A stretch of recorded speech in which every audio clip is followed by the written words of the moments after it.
10 years ago, I pulled a dying man from a burning car and walked away without asking for his name. I thought it was a random act of kindness. But in the world of the syndicate, there are no random acts, only blood debts. Today is my wedding day, but as the I do leaves my lips, the cathedral doors crash open. He's standing there, the man I saved, now the most feared don in the country. He isn't here to congratulate me. He's here to claim the life I gave back to him. The morning of Zola Adeyemi's wedding arrived the way she had always imagined it would, wrapped in the golden warmth of an October sunrise, soft as a whispered prayer.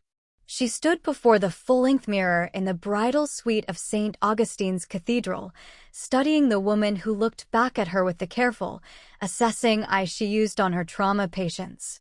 Everything was perfect. The ivory lace gown moved like water against her mahogany skin, catching the light and releasing it in quiet waves. Her braids, thick and elaborate, had been woven into an architectural crown by her closest friend Amara, each plait threaded with pearl-tipped pins that caught the morning light like tiny stars. Her amber eyes, bright and steady, held the particular quality of a woman who had decided, truly decided, that this was the right thing. 28 years of careful living had brought her to this moment. She had learned early, 11 years old, standing at her parents' graveside in Lagos while the rain turned the red earth to mud, that the world was not interested in your plans. The world would take and take and take until you found a way to fortify yourself against its appetite. So Zola had fortified. She had studied. She had moved to Seoul at 22 for her nursing residency, then to this quiet suburb of the city 3 years later, where the streets were lined with ginkgo trees and the neighbors left fresh vegetables on each other's doorsteps. She had built her life brick by careful brick, and every choice had been a brick: the apartment with double deadbolts, the retirement account she contributed to religiously, the relationship with Kwame, a 31-year-old accountant whose most reckless quality was his fondness for spicy tteokbokki. She had chosen him the same way she chose everything, deliberately, without sentiment, for the long-term safety he represented. She did not understand, then, that safety can be the most elaborate lie a person tells themselves. The cathedral filled slowly, filling with the scent of white roses and Amara's expensive perfume and the soft shuffling of 200 guests finding their pews. Zola waited in the antechamber with her small bouquet of calla lilies, listening to the organist play something achingly beautiful that she could not name. She was not nervous. She was sure, and in a woman who had learned to trust certainty above all else, that sureness felt like a benediction. When the ceremony doors opened and the processional swell swallowed the room, she walked forward on steady feet, her amber eyes fixed on the altar where Kwame stood in a dark blue suit, his round, honest face arranged into an expression of such earnest love that she nearly felt a tenderness for him she rarely allowed herself. She was perhaps halfway down the aisle when the cathedral doors burst open. Not opened. Not swung wide. Burst, the sound concussive, a thunderclap in a sacred space, and the 200-year-old oak panels hit the stone walls with a crack that silenced every voice, every rustle, every heartbeat in the room. The organist's hands fell from the keys. Zola stopped walking. She stopped breathing. Every head in the cathedral swiveled toward the back, and the sunlight that flooded in from the open doors was so absolute that for a full 3 seconds the figure standing in the entrance was nothing but a silhouette, tall, impossibly still, flanked by two shapes that her nurses' eye automatically catalogued as large men with concealed weapons. Then the light adjusted and she saw his face. She did not recognize him, not consciously, not immediately.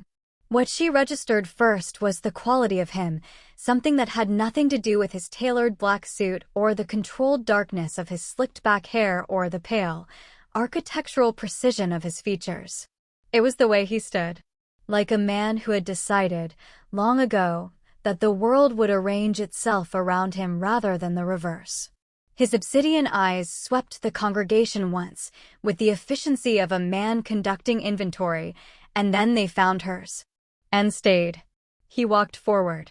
The guests on the aisle seats drew back instinctively, not from any visible threat, but from something older and more animal than logic. His two bodyguards fanned out behind him with the practiced ease of men doing something they had done many times before.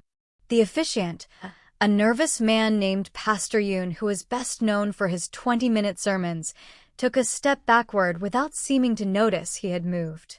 Even Kwame, at the altar, made a small, involuntary sound that Zola heard clearly across the silence of the cathedral. The man stopped at the end of the aisle, 10 feet from where Zola stood.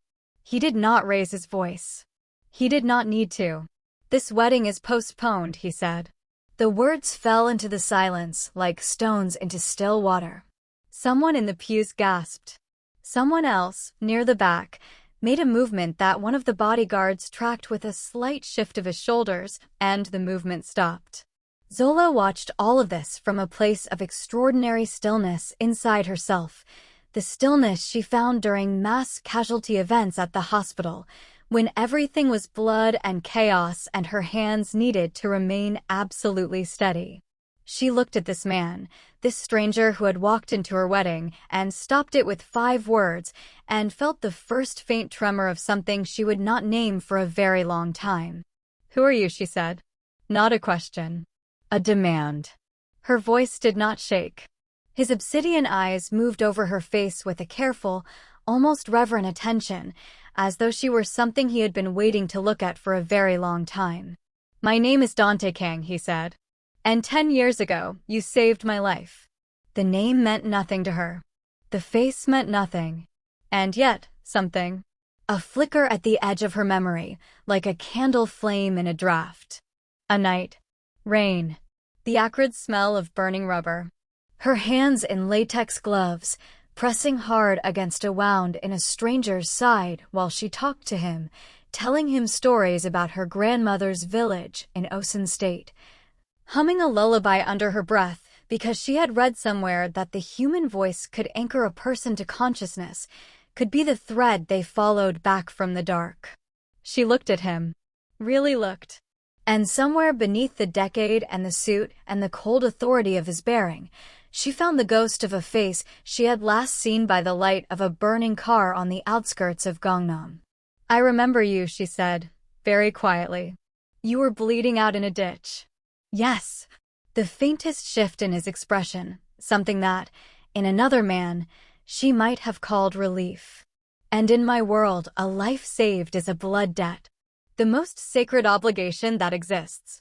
He paused, and when his gaze moved to Kwame at the altar, something in his eyes went cold and flat and surgical. "The man you are about to marry has accumulated debts to my organization that have gone unpaid for 3 years. Debts that carry a specific penalty." He looked back at Zola, and his voice did not change. "I am prepared to cancel those debts entirely.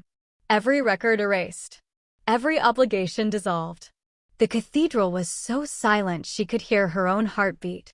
In exchange, Dante Kong continued, "You will leave with me. Today. Now." Behind her, she heard Kwame make that small sound again, not protest, not outrage. A sound that she was a trauma nurse and she knew the sounds of guilty, overwhelmed relief. She turned to look at him, and what she found on his face was not the face of a man whose wedding was being stolen. It was the face of a man who had just been given an escape hatch he had not been sure would come. The first brick cracked. She turned back to Dante. She was very calm.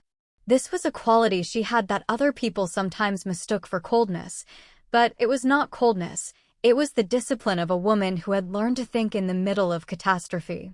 She looked at him, and she looked at the 2 men behind him, and she looked at the stunned, frightened crowd of 200 people who had come to watch her promise herself to a life of careful, predictable safety. And she made the only calculation that her body would allow her to make. "I accept," she said. She did not look at Kwame again.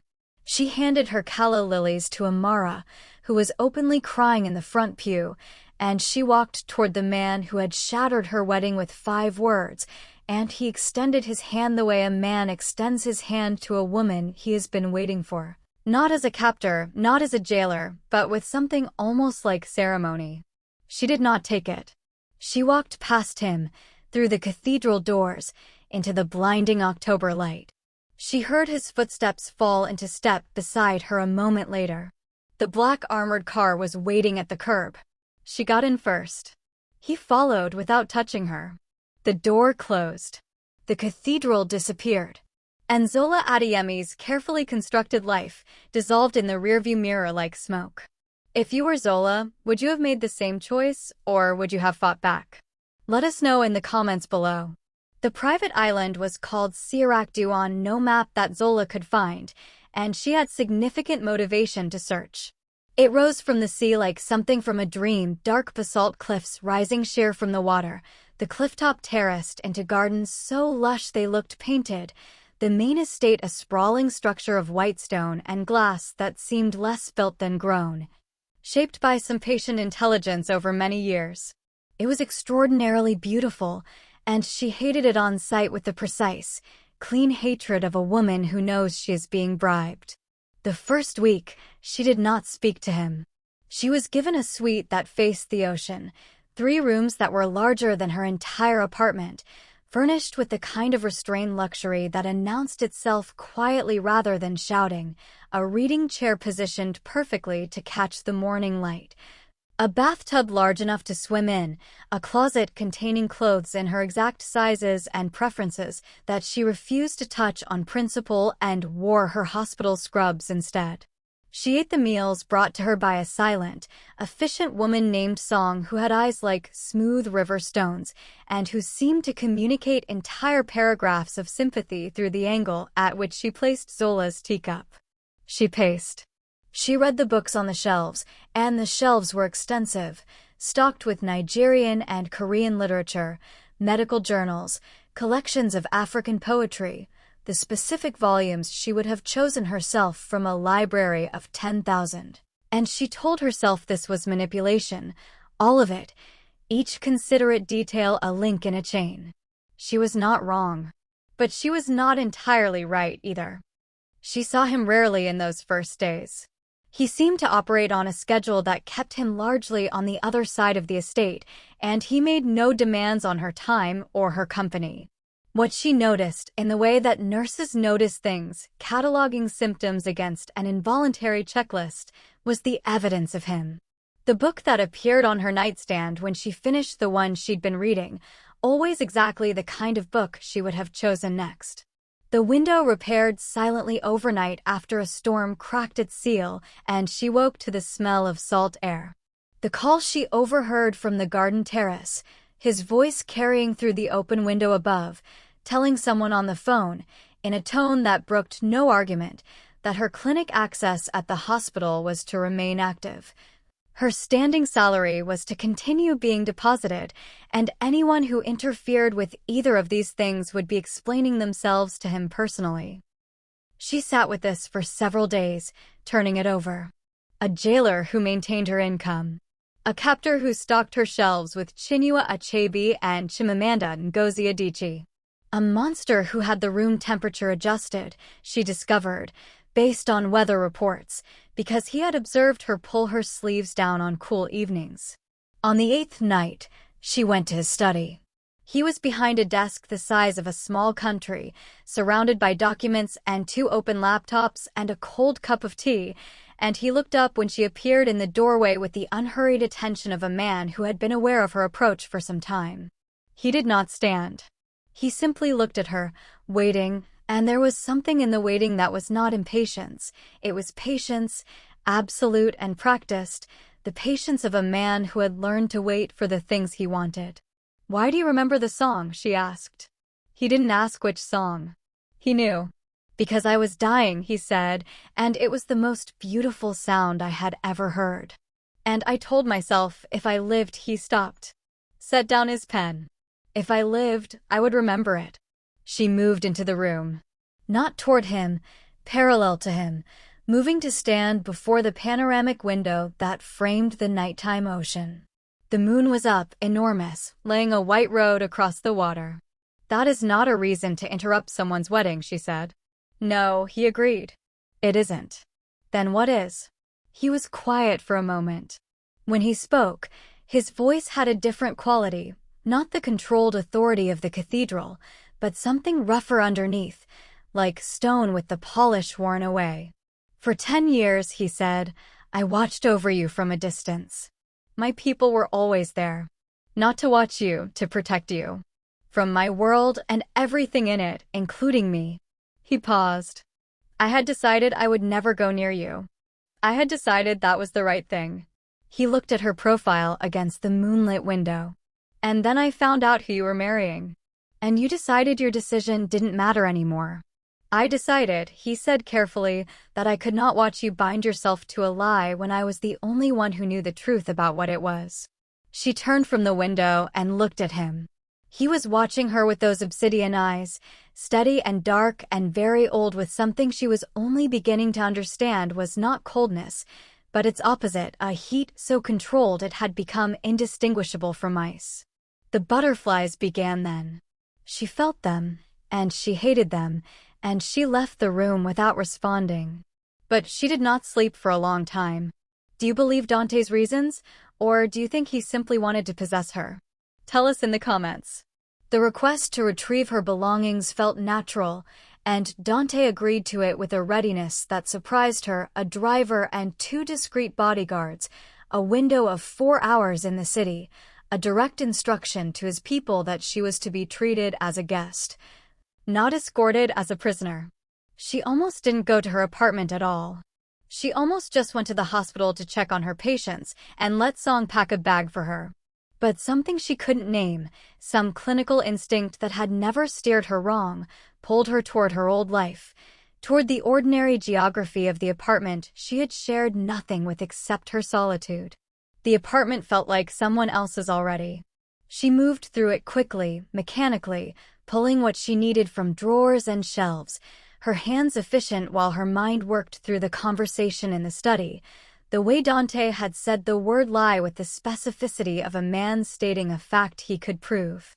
She was in the bedroom, reaching for the shoebox where she kept important documents, her parents' death certificates, her nursing license originals, the paper records she trusted more than digital, when she found the papers that were not hers. Bank statements. Going back 3 years. She did not recognize the account numbers at first, and then she recognized one name that appeared on 4 separate transfer records. And the name belonged to an organization she had seen in news reports about financial crimes and money laundering, and 3 arrests that had never resulted in convictions. Dante's organization. She turned the pages. She found the emails printed and folded behind the statements, Kwame's email address at the top, corresponding with an address she didn't recognize, the content of the exchanges clinical and practical in the way that truly damning things always are. Not a dramatic confession. Just logistics. Just the ordinary transactional language of a man carefully managing a situation he had created. She had been the situation. Not a future wife. Not a partner.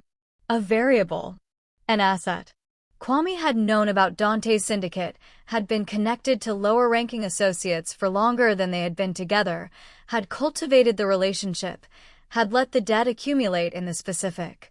Strategic knowledge that a blood marker from the organization's own history would be the most powerful currency he possessed. He had not used Zola the way a desperate man uses a last resort. He had used her the way an accountant uses a hedge, premeditated, patient, precise. She sat on the floor of her bedroom, her back against the bed frame, the papers in her lap, and she did not cry. She had cried twice in her adult life. Once at her parents' grave in Lagos, and once the night she lost a 7-year-old on the table, and there was nothing left to do but go into the hospital bathroom and weep for exactly 3 minutes before washing her face and going back. She did not waste tears on things that could be converted into useful information. So she sat with the documents and she let the information move through her like cold water, clearing out everything it touched. The man who had taken her had done so because he knew what she was being taken to. The man she had chosen her to be taken. She returned to the island a different woman. Not broken. Zola Adeyemi had survived things that would have broken most people, and she was constitutionally unsuited to being broken. But something fundamental had shifted in her internal architecture, the way an earthquake doesn't destroy a building so much as reveal which of its foundations were always compromised. She put the papers in the nightstand drawer, and she didn't tell Dante what she had found because the information was hers, not his, and she needed to understand what to do with it before she let anyone else touch it. She was also furious. Quietly, completely, with the specific fury of a woman who has been precisely careful for her entire life and discovers that her careful precision was being expertly used against her. She couldn't direct the fury at Dante. She had revised her threat assessment of him, and he kept failing to cooperate with it. She couldn't direct it at Kwame because Kwame was not here, and she had already placed him in the category of things she was done with. So the fury turned inward, which is what fury always does when it has nowhere else to go, and it ate at her, the bright, corrosive shame of having been the last person in her own life to know the truth. She stopped eating. She stopped reading. She lay in the reading chair and watched the ocean, and Dante left her alone with a discipline that had to cost him something, and for 3 days they moved around each other in the great white house like two planets that had agreed not to collide. On the 4th evening, she came down to dinner for the first time and found him already at the table, not waiting for her, just there, eating without ceremony, reading something on a tablet propped against his water glass. He looked up when she came in, and his face did the thing it sometimes did, the thing she had stopped pretending wasn't happening, which was to become, very briefly, completely unguarded. "I found the bank statements," she said. "The emails." He was still for a moment. Then he set the tablet down. "I know. You left them there." "No," he said. "I had his apartment cleared. He must have moved copies." "You knew the whole time? Before the wedding?" "Yes." She sat down across from him. The candles between them made the shadows in his face move. "Then tell me," she said, with the level, exacting tone she used when she needed a patient to tell her something true and painful, what it would have looked like if you had done nothing. "If you had let me marry him and not come to the cathedral." He looked at her steadily. "His debt would have been called. Likely within the year. He would have tried to use you as leverage, told people you were connected to us by marriage. It would not have worked. Men in my position cannot appear to be influenced by that kind of maneuvering." He paused. "It would have been very bad for you. So you stole me to save me." "I brought you here to protect you," he said. The two things look similar from the outside. From the inside, they are completely different. She thought about this for a very long time, longer than the silence between them. Then she picked up her fork and began to eat, and Dante picked up his tablet, and they finished dinner without speaking, and it was the most honest meal she had ever shared with another person. Would you believe him? Is protection and possession really as different as he claims? Share your thoughts below. The note appeared beneath her door on a Tuesday morning, 3 weeks into her residency on the island, written in his handwriting, angular and precise, the hand of someone who had learned to write in controlled conditions. She read it once standing in the doorway in her bare feet, the marble cool against her soles, and then she read it again sitting on the edge of the bed. The note said, "You are free to go. The boat in the South Harbor is fueled. The code for the gate is your mother's birthday. I have arranged safe passage to any destination you name. You owe me nothing." Attached to the note with a small silver clip was a single boat key. She held the key for a long time. It was cold in her palm, then warmer, then it reached her body temperature, and she stopped being able to feel it against her skin. She thought about what freedom looked like from this specific angle, not the abstract freedom she had always believed she was building, the freedom through safety, freedom through control, freedom through choosing the right predictable man. She thought about what waited for her beyond the island's harbor, the city where she had structured her life, which now felt like a set that had been struck while she wasn't watching. The hospital, which would take her back without question. The apartment where a shoebox full of someone else's crime lived under her bed. The world where Dante's enemies, men who had watched him walk into a cathedral to claim a woman, men who read this as weakness, would see her as the easiest possible access point. She was a trauma nurse. She knew how to assess risk. She also knew, and this was the part that sat with her most uncomfortably, the part she turned over with the relentlessness of a tongue finding a loose tooth, that the risk outside was not the only reason she was hesitating. The island was not a prison anymore. She wasn't sure when that had changed. Perhaps it was the night she had found him in the kitchen at 3 a.m, unable to sleep, making ramen with the terrible focused concentration of a man for whom cooking was a foreign language he was attempting phonetically. And she had taken over without being asked, and they had eaten together in the dark, not speaking, the only sound the wind off the water. Perhaps it was the afternoon she had discovered the small cleared space in the garden where someone had installed a raised flower bed, and she had understood, without being told, that it was for her.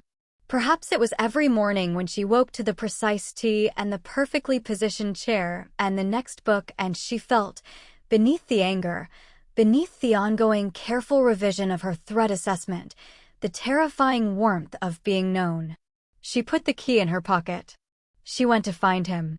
He was on the cliff terrace, standing with his back to her, looking out at the water, and she knew from the set of his shoulders that he had not slept. She stood in the doorway for a moment, watching the wind move through his dark hair, watching the way he held himself, rigidly, braced, a man waiting for news that might go either way. "I'm not taking the boat," she said. He turned. His face in the morning light was stripped of everything except what was actually there, and what was actually there was not the authority of the cathedral or the control of the study. It was relief so profound it moved through his features like weather. He didn't speak. She walked toward him, the wind picking up her braids, and she stood beside him at the cliff's edge, and they both looked out at the same ocean, and she felt the thing she had been calling butterflies settle into something steadier, something with more wingspan. Something she would have to deal with soon. "Tell me about your father," she said. He was quiet for a long moment. Then he began to speak. "Do you think Zola made the right choice staying? What would you have done? Tell us below." The weeks that followed had a different quality. Not gentled. This was not a relationship that was built for gentleness, and both of them were too honest to pretend toward it, but real in a way that Zola had not known a thing between two people could be. She discovered she did not have to perform equanimity with him. He was not looking for equanimity. He was perfectly comfortable with her anger, which appeared regularly and without apology, and he received it the way he seemed to receive everything, with full attention, without deflection. She told him once that she was still furious at him for the wedding, for the choice he had taken from her, even if she now understood the architecture of what had brought him there. He said, "You should be. I took something from you. I don't ask you to forgive me before you're ready." She had stood and left the room and come back 20 minutes later because she had been thinking, while she paced, about how rare it was to encounter a person who simply allowed you to be true. She organized the island's small medical space into something functional, drawing on the unused supplies that had been sitting in a back storage room since the estate was built. Song turned out to have field medic training from 3 years in military service, and between them they set up a proper clinic for the 40 or so staff and workers who lived on or near the island, most of whom had been quietly traveling hours to the mainland for basic care. The work was good.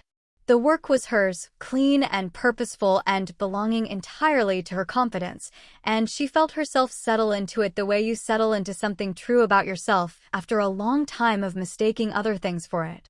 Dante appeared in the clinic doorway one afternoon to find her suturing a deep cut on the palm of one of his groundskeepers, a 60-year-old man named Mr. Bay who had caught a blade while clearing brush and who was being extremely stoic about it, and who visibly attempted to become more stoic when his employer appeared in the doorway.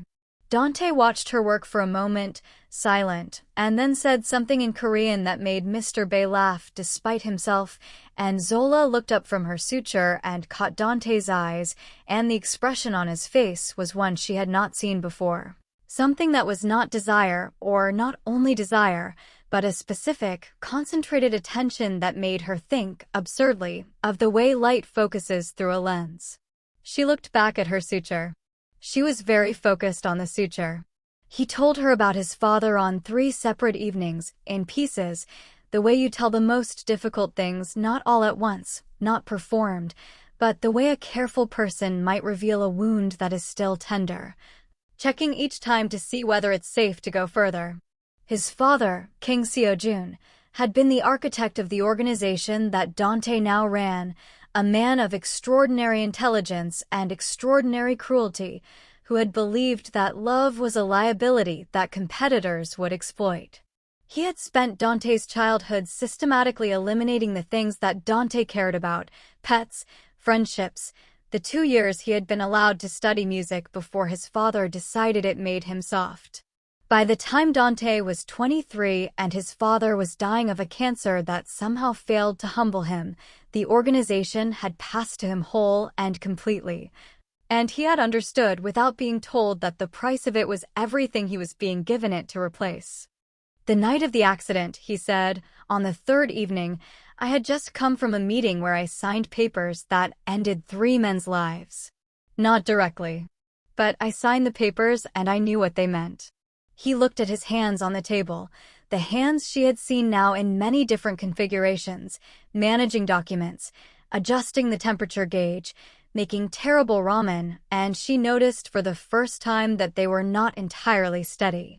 And then the car went off the road, and there was fire, and I thought, this is appropriate. This is what I deserve. He looked up at her. And then there was a voice, talking about a grandmother and a village and a river in Osun State where the fish were so plentiful you could almost catch them with your hands. Zola said nothing. She was remembering the rain and the burning and the way she had pressed her hands against a stranger's bleeding side and talked because talking was the only thing left to do. You didn't ask who I was, he said. You didn't ask what I'd done. You saw a man who was dying and you decided he deserved to live, and you used your hands and your voice to keep him here. He paused. I have spent 10 years trying to be worth that. What is the biggest sacrifice you would make for the person you love? We want to know in the comments. The attack came on a Thursday night in November, while a storm was working itself up over the sea. Zola heard it first, not the sound of the attack itself, but the absence of the normal sounds of the house settling into evening, a quality of silence that a night shift nurse learns to read as accurately as a monitor reading.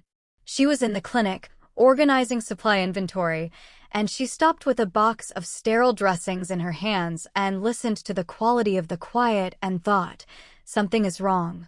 The lights went out 3 seconds later. The emergency generators caught 4 seconds after that, and in the red-tinged emergency glow she could see through the clinic window that there were shapes moving through the garden that were not the shapes of Dante's men. She stayed where she was for exactly the count of 10, the training of a woman who knows that moving before you understand a situation is more dangerous than not moving, and then she heard, from the direction of the main hall, the sound of a fight. The particular acoustic signature of bodies in close contact with each other, and a voice that she recognized even distorted by distance and urgency. She moved. Not away. Toward. This was not a considered decision.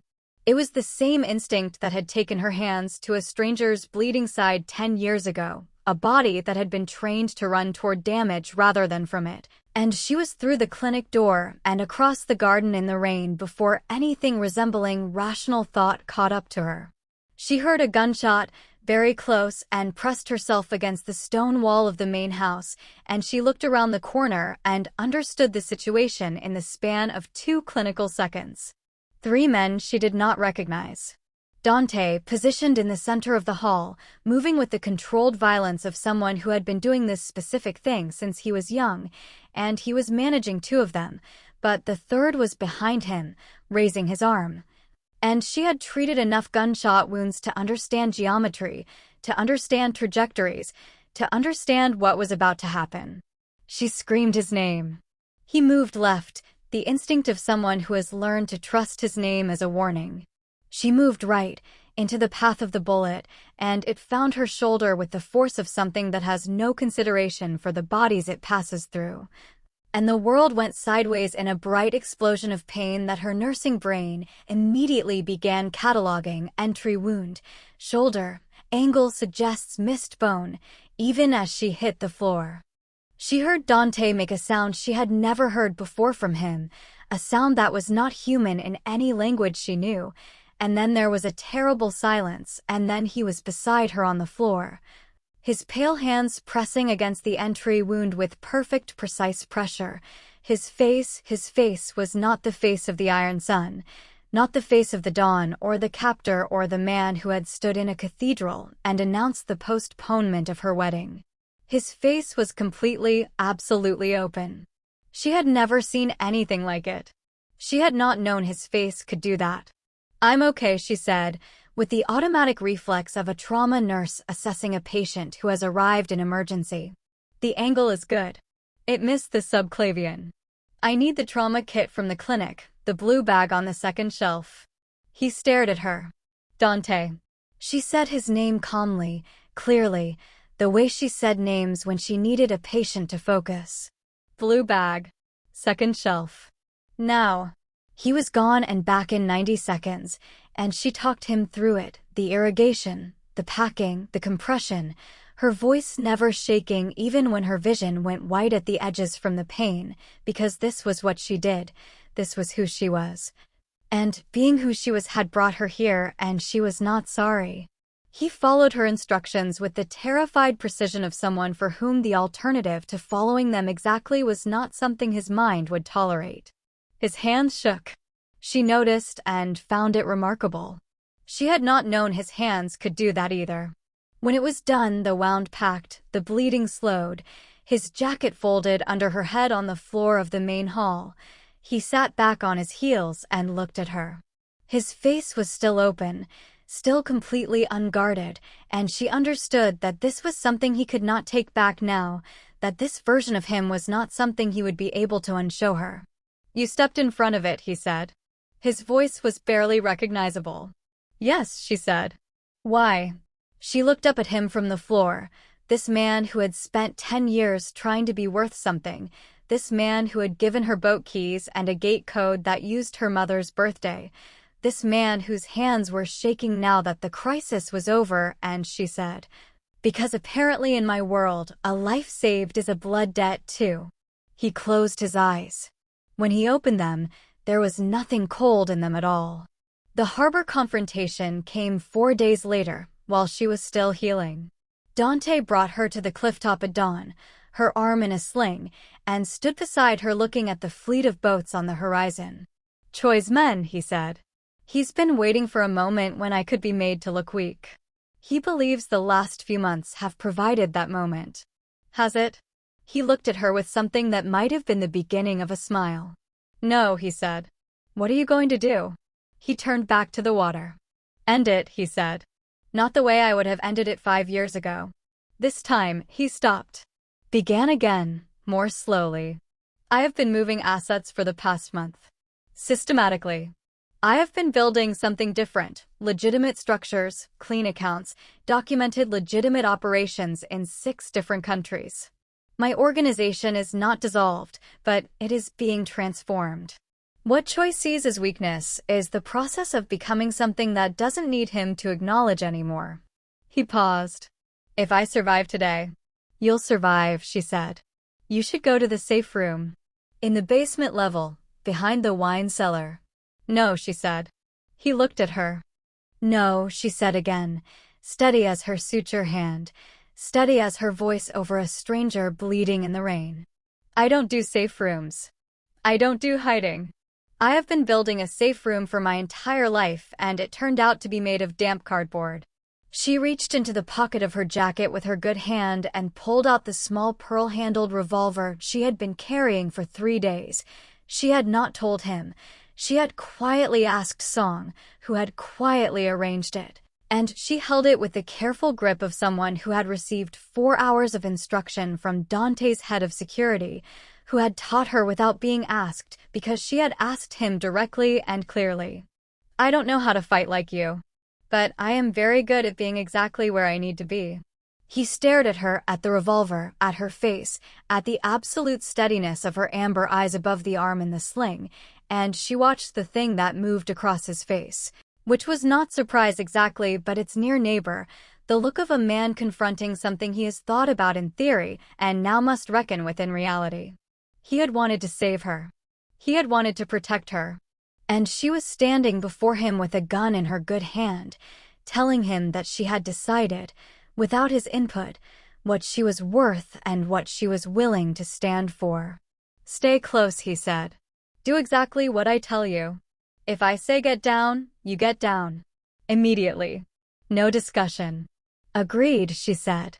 The boats hit the harbor just after 7 in the morning, and the confrontation that followed was not the cinematic chaos of the attack 4 days earlier. It was specific and purposeful. Dante's men were positioned. Dante was positioned, and Zola was positioned slightly behind him and to his left, in the particular configuration that a nurse in a trauma unit learns to call 6 o'clock, the place where you are visible enough to be present but protected enough to be useful. She fired twice. She did not know if either shot connected. She was not looking for that information.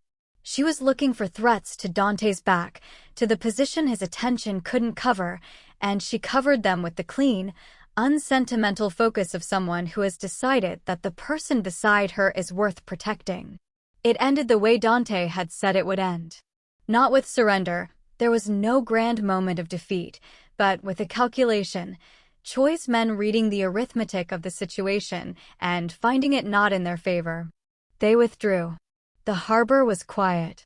The morning light came up over the water pink and gold, and Dante stood at the harbor's edge with his head bowed and both hands at his sides, and Zola stood beside him, her arm aching, the revolver back in her pocket. "It's not over," he said. "Not completely. There will be others." "I know," she said. "I'm going to finish what I started. The transformation. It takes time, and while it's happening, I'm exposed in ways I can't fully control." She looked at him. "Then let's use the time well," she said. 3 months later, the news services carried brief reports of a small explosion at an uninhabited private island property. A fire, apparently started by a gas leak, burning through an estate on a remote outcrop off the coast. No bodies recovered, but the property records indicated it had been owned by a shell corporation connected to the now dismantled Kong organization, whose leadership appeared to have dispersed following a series of internal power shifts. The story ran for 2 days. There was very little to say about it. There were no names to put to it. The people connected to it seemed to have simply vanished. The flight to Lagos took 14 hours, and they did not speak much on the plane, which was not uncomfortable. They had developed the particular ease of two people who have been through something together that cannot be abbreviated or explained, who have found that silence between them is not absence, but its own form of presence. She slept for 4 hours with her head on his shoulder, and when she woke, the clouds below them had the particular quality of the clouds over West Africa that she had not seen since she was 11 years old. And she sat up and looked at them and felt something move through her chest that was not quite crying, but was its close companion. He was watching her. "Those are Nigerian clouds," she said. He looked out the window. "Yes," he said. "They're different. Everything is different here. The light is different. The air." She looked at him. "Are you afraid?" He considered the question with the seriousness she had learned he brought to questions he thought deserved it. "No," he said finally. "I have never been afraid of the right thing." The house they found was small by the standards of anything he had lived in before and exactly right by every standard that mattered. It was on the coast road outside of Badagry, a 40-minute drive from Lagos, far enough from the city to feel like its own world, whitewashed walls, a terrace that faced the sea, a garden that had clearly been magnificent once and could be again with patience. The roof needed work. The floors were original and creaking and beautiful. The previous owner had left 2 decades of pepper plants along the south wall, and they were still bearing, small and red and indifferent to everything that had brought these particular people to find them. She opened the clinic in the 2nd month, in a rented space in the market village 3 kilometers down the road. Song had come with them, a decision that surprised Dante and did not surprise Zola, who had always suspected that Song's loyalty was to the person she thought deserved it rather than to the organization she happened to be working for. The clinic served the surrounding communities with a patient list that grew faster than she had anticipated, because what she offered was competence and care, and the complete absence of condescension, and people have an excellent instinct for the real thing. Dante funded it without being asked, which she told him she appreciated, but did not require. He told her he knew, but that the funding was his to give, and the clinic was hers to run, and these two things were not in contradiction. He learned the village. He did this in the way she was learning was characteristic of him, quietly, methodically, with the patience of someone who had spent his whole life paying close attention to the places he inhabited. He learned the market rhythms, the family names, the particular interpersonal politics of a community that had known itself for generations. He fixed things not as charity, not with the conspicuous generosity of someone buying goodwill, but in the way of someone who has decided this place is his and maintains his places. He learned to fish, badly at first, and then considerably better, spending mornings on the water with old Emmanuel Ogundil from 2 houses down, who spoke no Korean and whose English was purely maritime, and who nevertheless communicated something essential to Dante through the shared patience of the water. She watched him learn the village and thought about 10 years of distance, about a man who had watched from the shadows and told himself it was protection, who had arranged the temperature of her room and left her books on her nightstand and given her boat keys when he loved her and thought she needed to know it. She thought about the elaborate architecture of the feeling, how it had been built in the dark, in secret, in the specific loneliness of a person who believes they are not fit to be near the things they most care about. She thought about her own architecture, the careful brickwork of her safe life, the deliberate construction of predictability, and how the two structures, built separately with completely different materials toward completely different ends, had turned out to be trying to solve the same problem. Neither of them had known how to be loved without losing something. And they had found each other, improbably, catastrophically, in a burning car in the rain. She told him this one evening on the terrace, watching the sun go down over the water in the way that it goes down on that coast, slowly, deliberately, with enormous drama, painting everything for 20 minutes in colors that belonged to another kind of light. He listened to her the way he listened to everything she told him about herself, with complete and undivided attention, and when she finished, he was quiet for a moment. "In my world," he said finally, "we say that a blood debt cannot be cleared, only transformed." He looked at her, and his eyes were warm, actually warm, the warmth she had been watching grow in them month by month the way she watched the pepper plants send out new growth along the south wall. "I don't think I owe you a debt anymore, Zola. I think what we have between us is something different from that." "What is it?" she asked. He reached over and took her hand, the good one, the one not still occasionally aching at the shoulder, and he held it the way you hold something you understand the value of, not too tightly, not with the grip of possession, but with the particular careful warmth of someone who knows the difference between holding and keeping. "It's home," he said. The sun finished setting. The stars came out over Badegree, different stars than the ones above Seoul, different constellations, new sky, and the ocean below the terrace moved in its slow, enormous rhythm, the same ocean that had carried them here, the same ocean that had watched them survive things that should have separated them and didn't. She leaned her head on his shoulder. His arm came around her, careful of the shoulder, careful always of her. The pepper plants at the south wall rustled in the evening breeze. They were not the nurse and the dawn. They were not the captive and the captor. They were not the debt and the debtor. They were Zola and Dante, in a small house on the coast, at the beginning of the only story that mattered, the one they were writing together, in daylight, with nothing left to hide. Thank you for being here with us on Afro K Chronicles. If this story moved you, if it made your heart race or your eyes sting, leave a comment below and tell us what touched you most. Don't forget to subscribe for more stories where love refuses to fit neatly into the boxes we build for it, where the greatest dangers lead to the greatest freedoms, and where two people who were never supposed to find each other find, in each other, the thing they had been building toward all along. Until next time, remember that safety is not always where we expect it to live.